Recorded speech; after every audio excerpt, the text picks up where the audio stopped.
Looking at our world from a theological perspective. This is the Theology Central Podcast, making theology central. Good afternoon, everyone. It is Wednesday, June the 5th, 2024. It is currently 12:34 p.m. Central Time, and I am coming to you live from the Theology Central studio located right here in Abilene, Texas.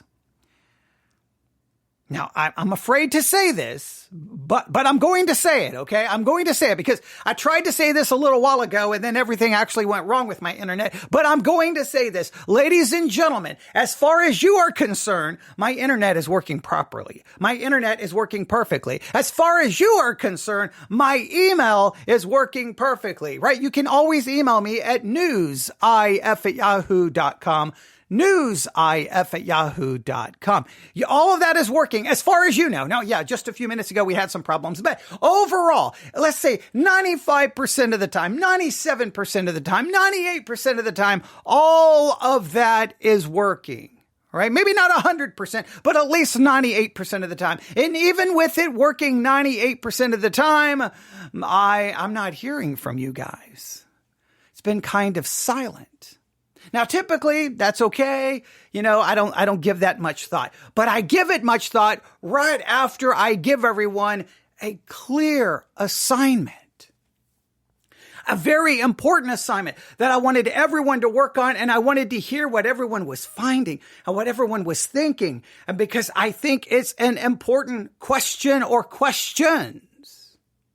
But I haven't heard much. Now, that could be most of you are just kind of doing the discussion and the answering the questions and doing the work on your own, and you're not too interested in emailing me. And if that's the case, that's perfectly fine. My concern is when you present this kind of assignment, when you present these kinds of questions, you have a tendency of those within Christianity to not really want to look into something that makes them uncomfortable or they don't like, or just makes them get defensive, because we're calling into question kind of an entire narrative that I think is taught over and over and over and over again in churches. And we are really calling that narrative into question. There's kind of a perspective that I am going after and questioning and challenging. And I know it makes Christians very uncomfortable and they get very defensive. But I think if we're going to be honest with the text, we have to be willing to deal with this uncomfortableness. We have to embrace it and we have to work on this. So I'm challenging you that even if you haven't emailed me, that's perfectly okay. But please don't let that mean that you're not really looking into these things. I don't want it to mean that what you're doing is, well, he's just crazy. He asked these tough questions, but we all know that the answer is, well, this narrative that's been handed to us our entire Christian life, because I think the narrative is just not accurate. And I think what we have a tendency to do, and I'm going to say it again, for some weird reason, when we go to the Bible, we have a tendency to so mold it and shape it and create these false narratives to make the text more, I don't know, more to our liking, so that we can turn everyone into the Bible and these one-dimensional superheroes that are basically perfect. I don't know what we do. There's some weird thing that we do, because anytime we question it or try to see the rawness or the ugliness or the uncomfortable situations or the downright sinful situations, for some reasons Christians, I think, immediately feel like that, oh no, we're under attack. It's not an attack to go look at the text. This is some troubling stuff. That's not an attack upon Christianity. That's not an attack upon the Bible. That's saying, hey, if we're going to be Bible students, let's be honest. So hopefully you have given this some serious thought, and I'm about to add to your uncomfortableness. I'm about to add to those questions I want you to consider. Are you ready? Look, this all started in such an innocent and simple way. I simply read these words. The Proverbs of Solomon, the son of David, king of Israel. That's Proverbs chapter 1, verse 1. That's innocent enough. for me, maybe my question wasn't so innocent. Why Solomon?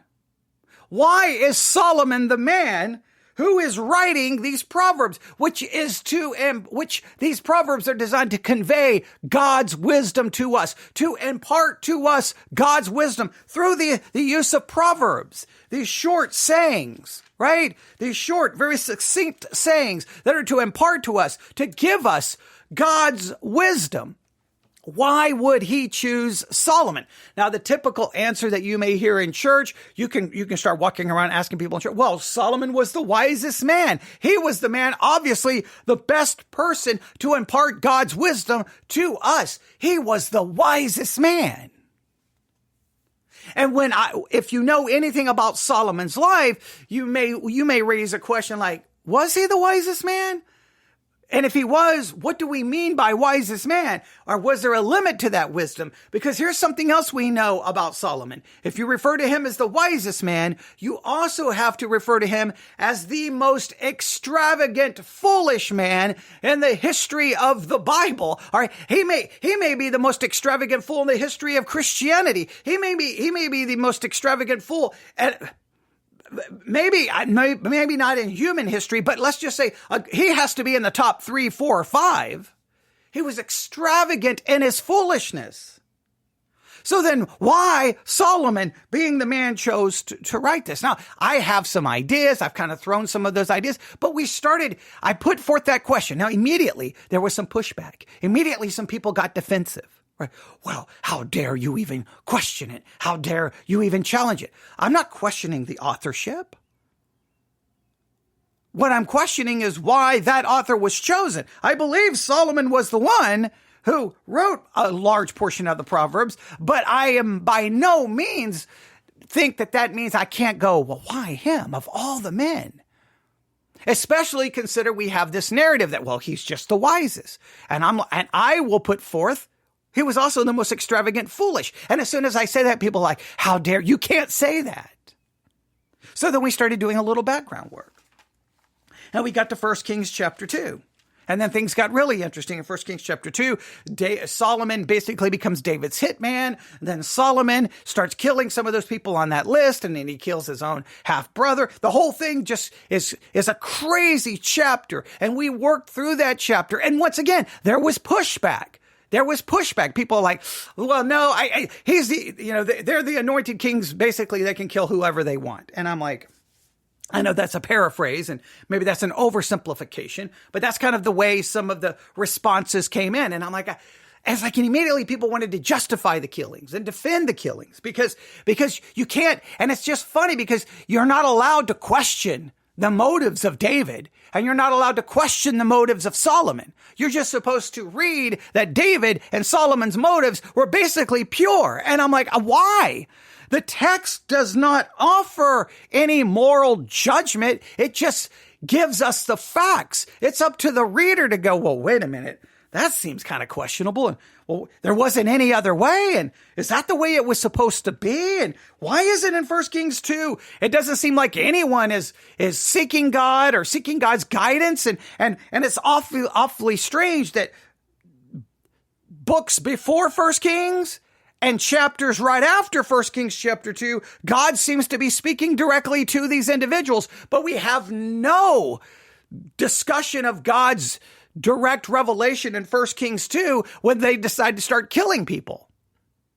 But why is it that God speaks to them directly in the next chapter? And not only that, in 1 Kings 2, when David is having Solomon kill people, he's like, use your wisdom. Well, this is before he gets God's wisdom.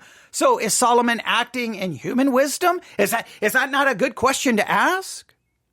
So we've been struggling with all of this and working through it, right? We've been working through it. And so what I wanted to do was to get to 1 Kings 3, and I wanted to look immediately at Solomon obtaining this wisdom and going, is there a limit to his wisdom? Like, do we always just assume he's got wisdom in every area, or was there a limit to his wisdom?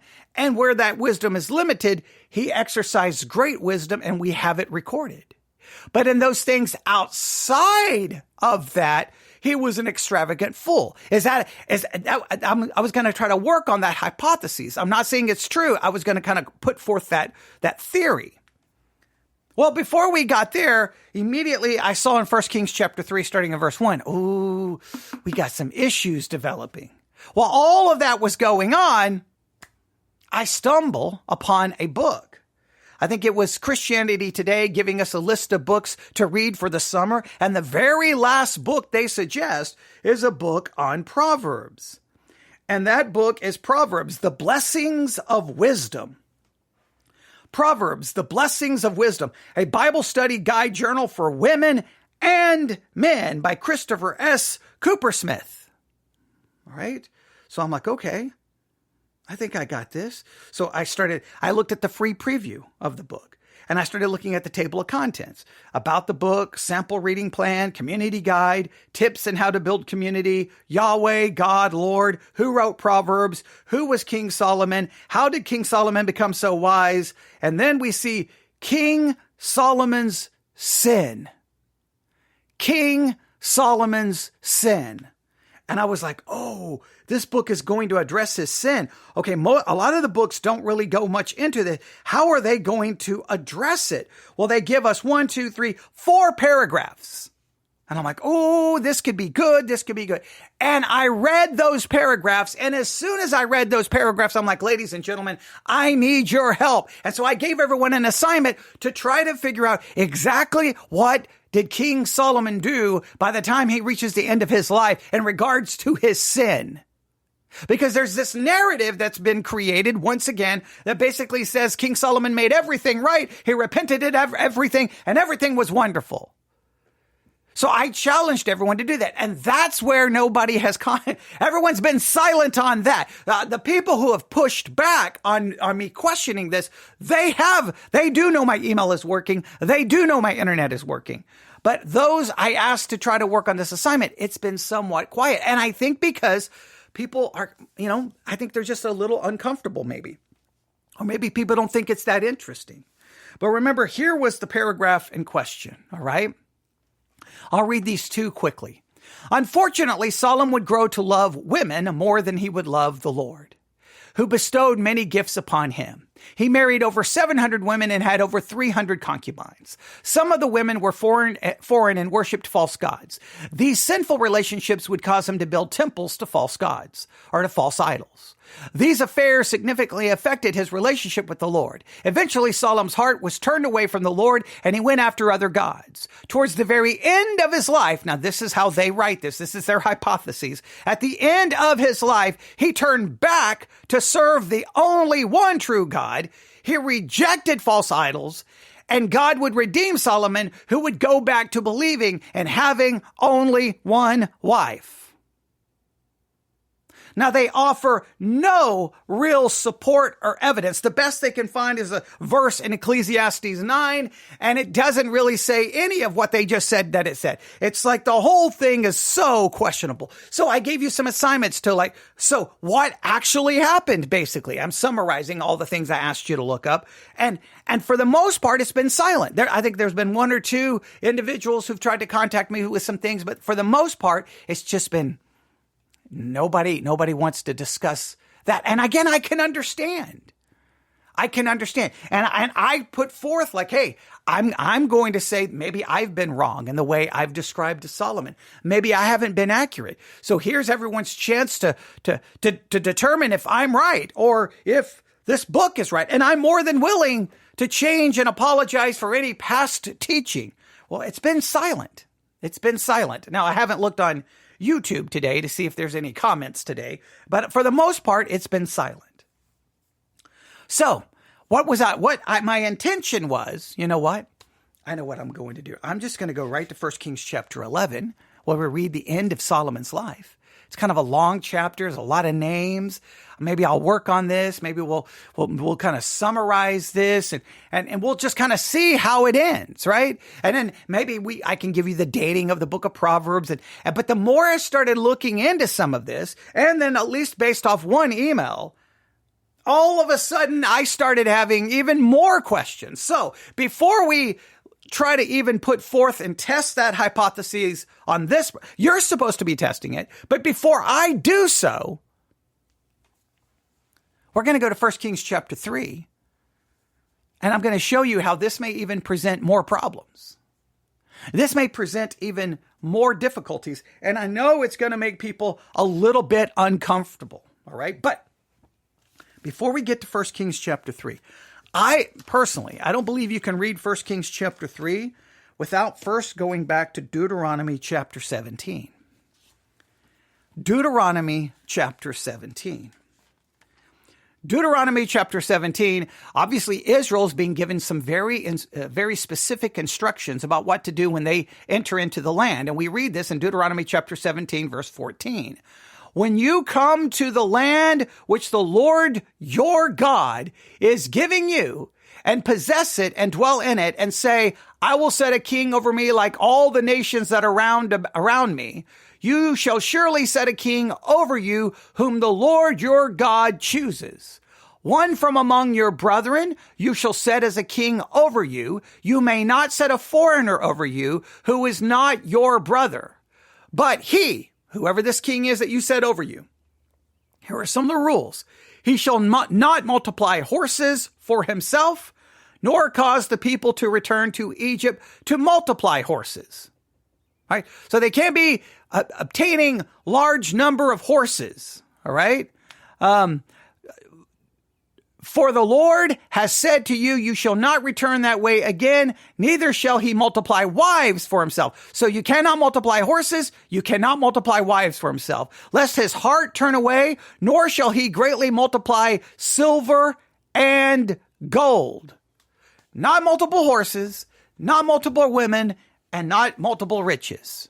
That's what the king cannot do. That is directly God's instructions to them, Deuteronomy chapter 17, verse 17. Now, I ask you to just look and see, did Solomon multiply horses to himself? Did he multiply riches? And did he multiply wives? And I think you're going to get an affirmative in all three. And if you get an affirmative in all three, well, then once again, we're like, Solomon was out there breaking rules left and right. So the wisest man was once again extravagantly foolish. Why did he write Proverbs? I'm going to pose that question again. But Deuteronomy 17:17, you have to at least consider in light of everything you read about Solomon. Now, in 1 Kings chapter 3, we kind of start Solomon's, you'll see immediately what happens. Now, this is 1 Kings chapter 3. Now, Solomon made a treaty with Pharaoh, king of Egypt, and married Pharaoh's daughter. He's making a treaty with Egypt, and he's marrying Pharaoh's daughter. Is that not a foreign wife? Is he supposed to be doing that? Is he supposed to be doing that?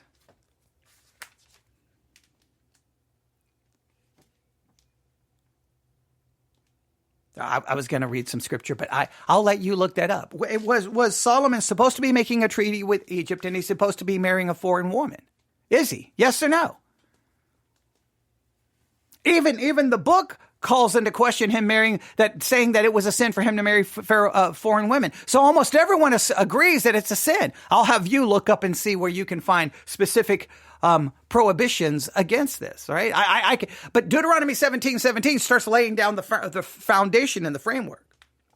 But here we go. So Solomon made a treaty. Was it right for him to make a treaty? I think we're already seeing he's already doing things which he's not supposed to do. And he married Pharaoh's daughter. And then he brought her to the city of David until he had finished the building his own house and the house of the Lord and the wall all around Jerusalem. Meanwhile, the people sacrificed at the high places because there was no house built for the name of the Lord until those days. And Solomon loved the Lord, walking in his statutes of his father, David, except that he sacrificed and burned incense at the high places. So he's made a treaty with the king of Egypt. He has married Pharaoh's daughter, And he has, listen, except that he sacrificed and burned incense at the high places. Is he supposed to be sacrificing and offering incense at the high places? Was this a correct thing to do or a wrong thing to do? Now, immediately we start looking at some of this. There's questions here. There's serious questions of what's going on. Now, I know what someone's going to say. Yeah, but God doesn't step in and condemn it. So you're going to say because God doesn't condemn it, that somehow makes it right? There's plenty of times where people in the Bible are engaged in actions which we have to say are wrong, and God does not immediately step in. There's no narrator who's reading the text to you going, and at this point, this person was doing something wrong. I think what you have to do is you look at all the other scriptures. I think you can question everything Solomon is doing here as, if not questionable, just flat out wrong. Now, he's doing all of this before he receives his wisdom, which he's about to receive here later in chapter 3. Right? If you look at verse 12, behold, I have done according to your words. This is God speaking. This is 1 Kings chapter 3, verse 12. See, I have given you a wise and understanding heart, so that there has not been anyone like you before you, nor shall any like you arise after you. So he gets the wisdom after this. Now, you may think, well, see, that fixes a lot of these problems. Solomon committed these sins before he gets the wisdom. Oh, but this presents us all kinds of additional issues. So as I'm still leaving it in your hands to figure out, hey, did Solomon repent and do all the things that book said that he did? I'm still leaving that into your hands. I want to go right to 1 Kings chapter 11. But I want us to deal with some of the problems 1 Kings chapter 3 presents. And I'm just going to put 2 down. There may be more, but I'm going to put 2 down. First, the timing. The timing here presents some serious issues. Let me explain. 1 Kings chapter 3 would indicate he began his sin and questionable actions before he obtained the wisdom from God. Now, some people will say, well, see, that fixes everything. No. That's when he begins his questionable actions. But he obviously did not stop any of this sin, but it actually continued and increased after he received the wisdom. He receives the wisdom in 1 Kings chapter 3. Well, when you get to 1 Kings chapter 11, now he's at the end of his life. Verse 1, 1 Kings chapter 11, verse 1, but King Solomon loved many foreign women, as well as the daughter of Pharaoh, women of the Moabites, the Ammonites, the Edomites, the Sidonians, and the Hittites, from the nations of whom the Lord had said to the children of Israel, you shall not marry. Well, in 1 Kings 3, we have him marrying Pharaoh's daughter. So that's one of the ones listed here. So we know that's a sin. Well, guess what? He continued after he received the wisdom. And it says, you shall not intermarry with them, nor they with you. Surely they will turn away your heart after their gods. Solomon clung to these in love, and he had 700 wives, princesses, and 300 concubines, and his wives turned away his heart.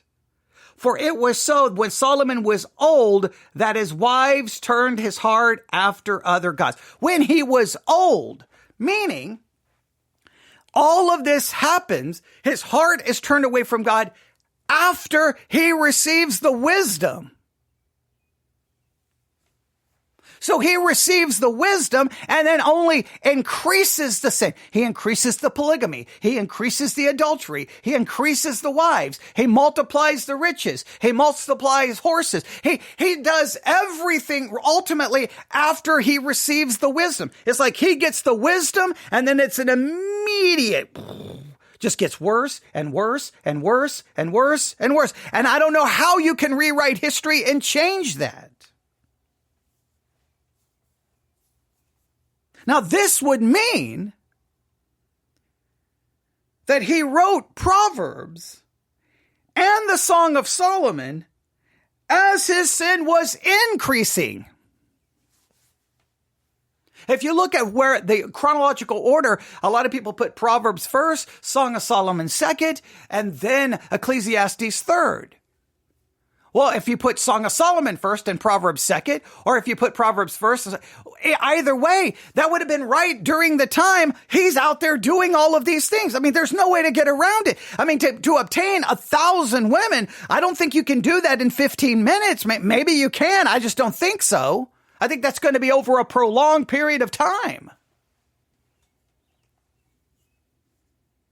Now, some people say, well, he wrote Ecclesiastes and that was him. Well, when in First Kings, where does it demonstrate that now he's repenting or confessing or anything? Is there any record of him confessing? Is there any record of him repenting? Now, you say, well, he said some of these things in Ecclesiastes. He may have said those things, but does he do anything with the things he said? He said a lot of things in Proverbs. Was he putting that into action? In fact, while he was writing Proverbs, he literally was doing the very opposite of those Proverbs. So the timing here raises all kinds of issues.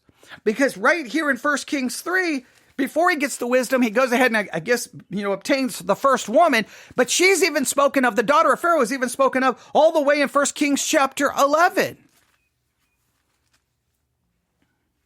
And he was not supposed to marry her. And then he obtained more women and more women and more women and more women. After he gets the wisdom soon after. So the timing here raises all kinds of questions. Secondly, that's the first issue, the timing issue. How do you reconcile the timing issue? Is there a way to reconcile it? The second issue is now the definition of wisdom. And someone emailed me this, and this is where I had not given this much thought. And all of a sudden I'm like, oh, wow, this does raise some questions.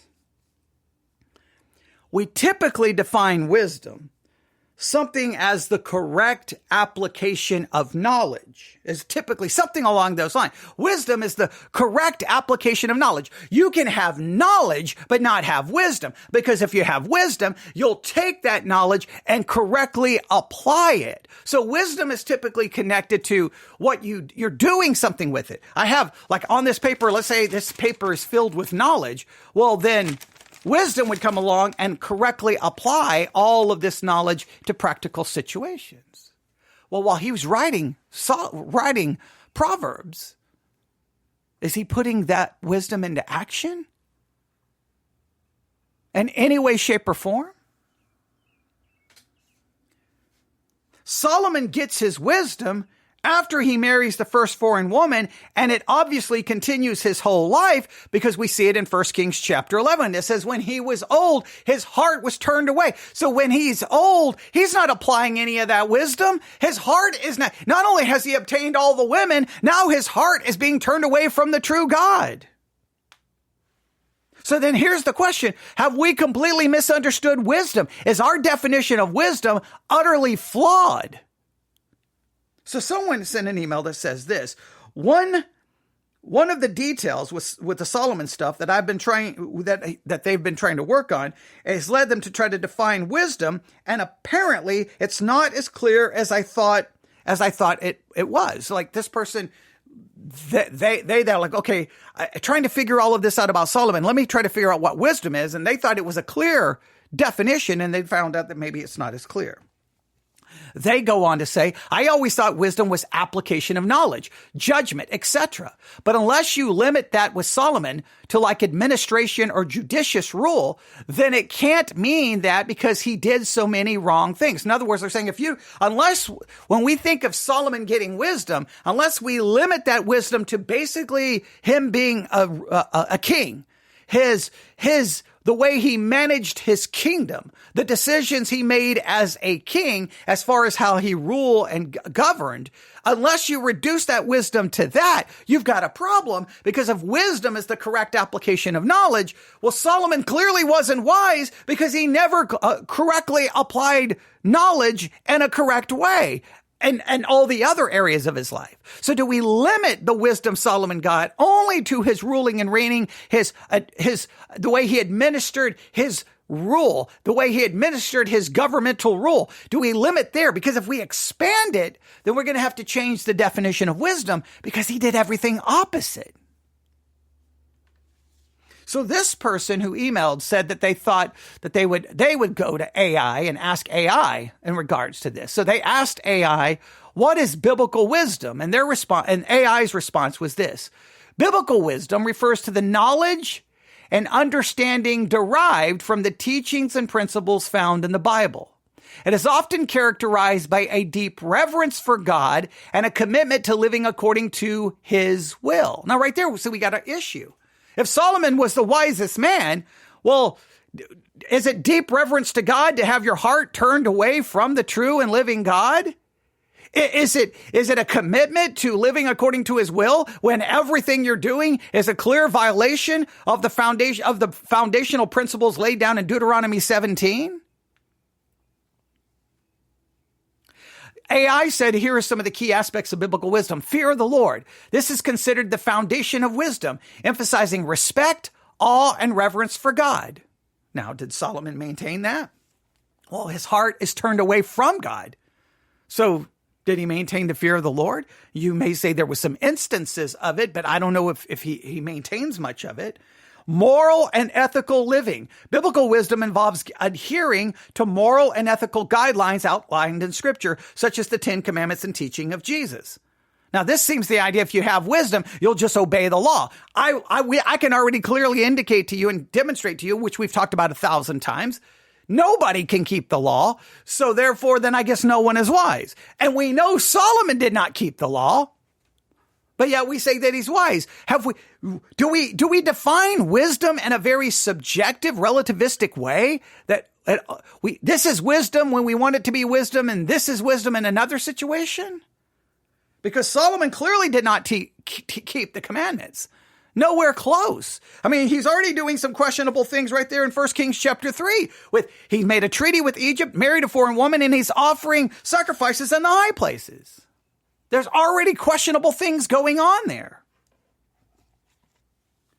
Practical application. It is not merely theoretical, but it is meant to be applied in daily life, guiding decisions and behaviors. Well, did the wisdom guide and direct Solomon in his daily living? He seemed to be doing the opposite of it all.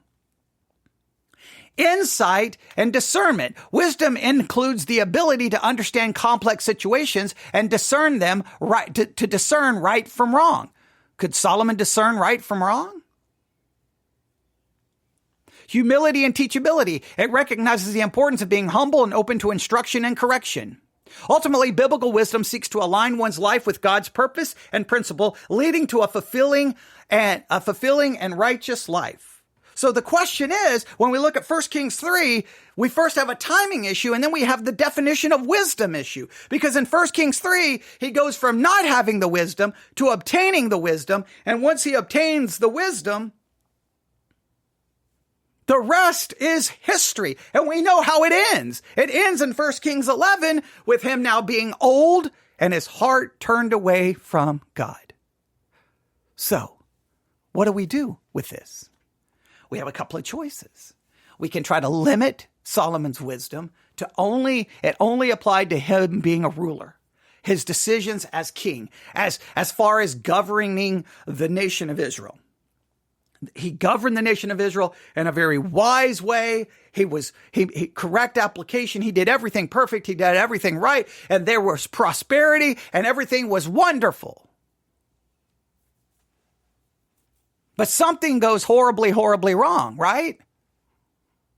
So was the wisdom limited? In other words, he had great wisdom to rule as a king. He was a complete fool outside of that. Is that a way to work around this? Or have we all defined wisdom incorrectly? Is wisdom something else? That wisdom is wisdom just kind of synonymous with knowledge? In other words, you can have great wisdom, which basically is synonymous with knowledge. You can know everything. Doesn't mean you're going to do anything. I'm going to put forth the idea. I don't care how wise you are. I don't care how knowledgeable you are. You're never truly going to act wise, and you're never going to truly act according to that knowledge correctly, because you have a sinful nature, which is inevitably going to lead you in a direction opposed to God's wisdom and knowledge.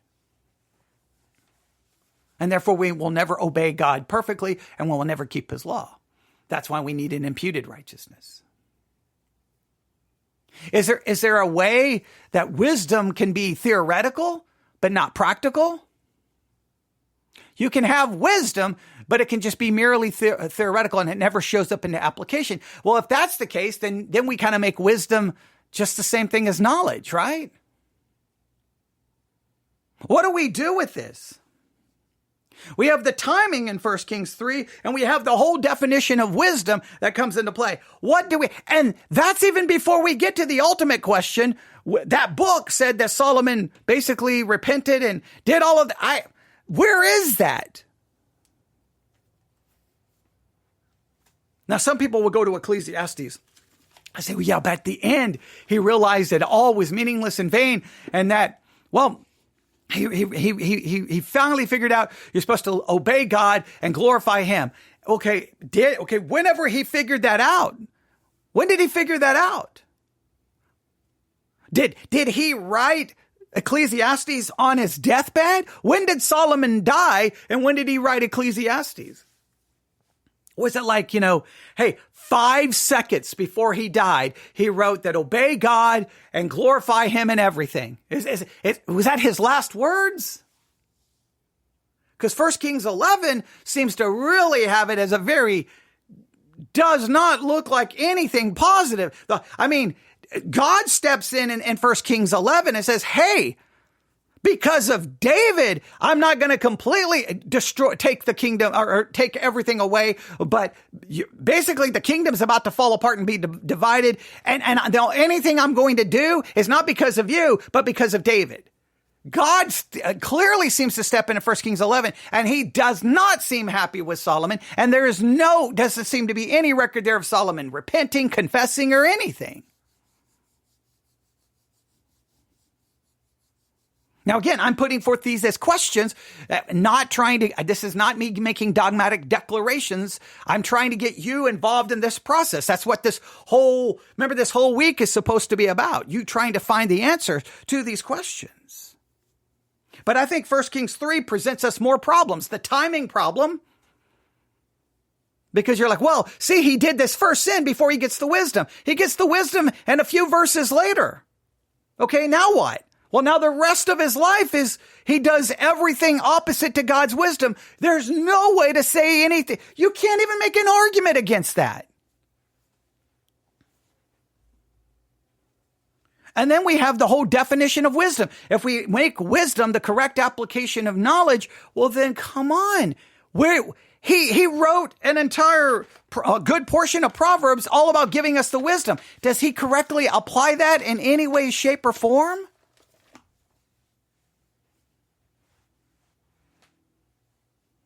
Now, to me, I'm going to state this, I feel like for the 100th time.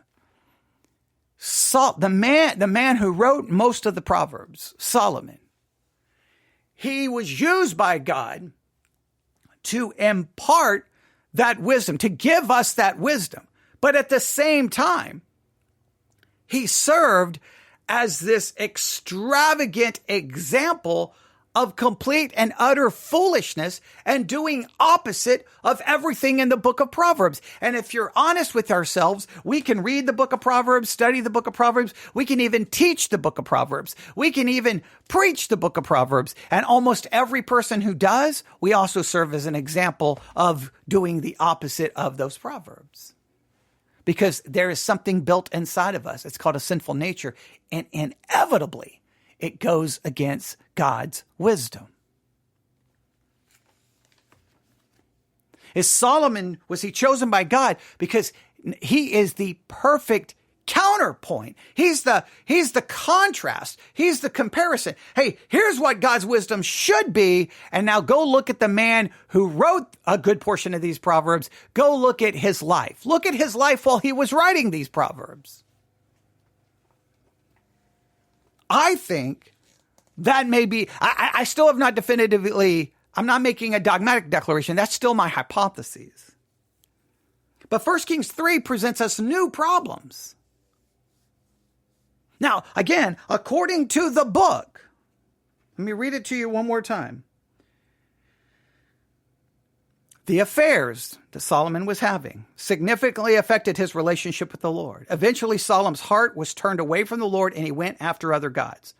Towards the very end of his life, this is their hypotheses, he turned back to serve the only one true God. He rejected false idols, and he would go back to believing in having only one wife. Those are the three major claims they make in their hypotheses. I've challenged you to try to prove whether that is true or false. 1 Kings 11 records the end of his life. Is there another account of the end of his life that magically throws in those things? And if you're going to say Ecclesiastes is the answer, I want you to figure out when he wrote Ecclesiastes in contrast to when he died, or in comparison to when he died. Because I'm assuming he wrote Ecclesiastes before he was laying there dying, because in 1 Kings 11, he's at the end of his life and God is very upset. So where's the repentance and change? Now, again, maybe there is another account of the end of Solomon's life. Is it somewhere else? Can you find me the separate account that may add this very important fact? Remember, I'm looking at all of this as a true hypothesis and willing to challenge and be proved wrong. Wrong on my past teaching, because my past understanding has no bearing on our present teaching. Remember, that's the rule I always give. I'm more than willing to go, you know what? I've given the implication that Solomon ended his life in a very negative way, and I was wrong. I got no problem correcting that. So far, the emails have been basically silent. No one has sent me any detailed work on what they've done other than one or two emails. The rest have been silent. Now, again, maybe because other people don't see the value in this. The value in this is turning upside down the narrative and the way this has all been presented to us. But it does present us a huge problem now. How do you really define wisdom? Because the way we typically define wisdom is really hard to define it that way and then say, and Solomon is a great example of wisdom. So then do we limit Solomon's wisdom, or do we just say that you can be the wisest person in the world and not ever use said wisdom? Well, then are you wise if you don't use the wisdom that you have?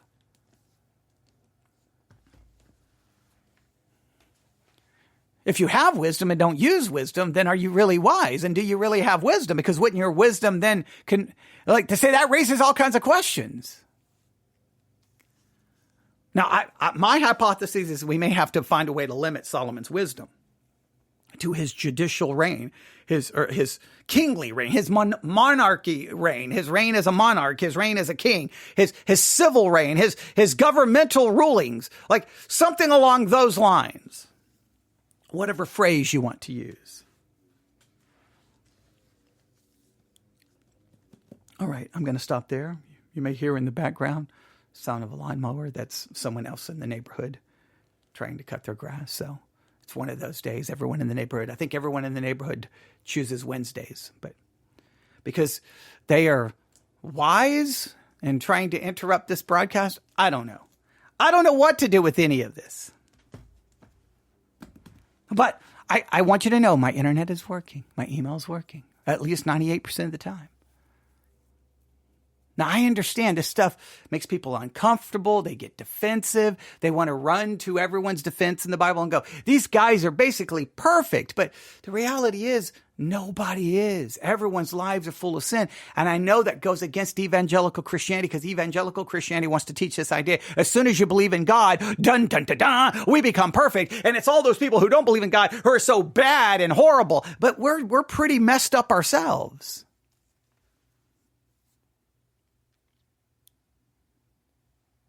It's hard to reconcile everything Solomon did. It's hard to even try to figure out where you even put this. Like, everyone wants to make this so nice and easy. Well, see, Solomon was committing sin for these 2 years, boom. And then after that, everything was good. But that's not the way the text, 1 Kings 3, boom, he's already committing sin. Then he gets the wisdom. Then you get to the end, 1 Kings 11, God is not happy.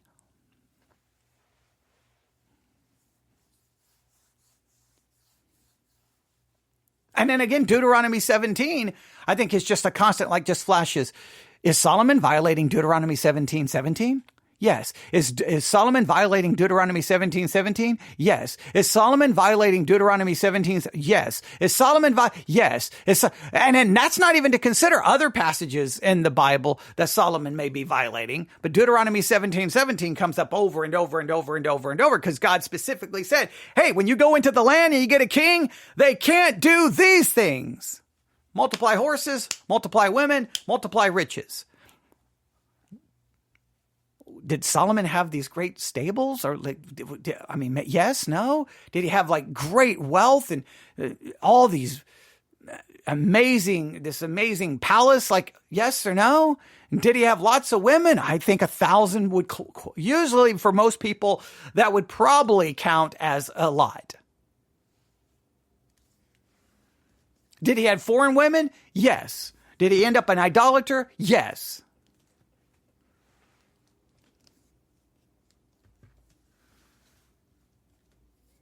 So, what do you do? How does the timing impact it for you? What does it do with your definition of wisdom? And I still am presenting to you, how does it end? Does it end the way this book says? That Solomon, at the end of his life, boom, he turned back and served the one and true living God. He stopped his idolatry. He put away the idols, and he went back to believing one man and one woman for life. Where does that occur?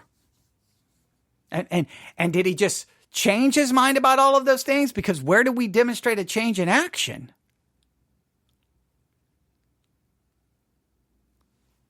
And if there's no change of action, then can we define wisdom as being the correct application of knowledge? So many questions. All right. I'd love to get your feedback. You can email me newsif@yahoo.com. That's newsif@yahoo.com. That's newsif@yahoo.com. Now, I'm going to get some email. Someone's going to say, you didn't do any teaching. What you did? Because the goal here is to try to get you involved. Sometimes my broadcasts are designed to get you up off the couch to actually get involved in this. All right. So I tried to present some of the questions these texts present, trying to give you the different hypotheses and narratives and trying to give you some things to consider. Sometimes the value of this broadcast is trying to actually get you involved in the process of figuring it out, creating hypotheses, challenging them, creating our different theories and testing them and seeing.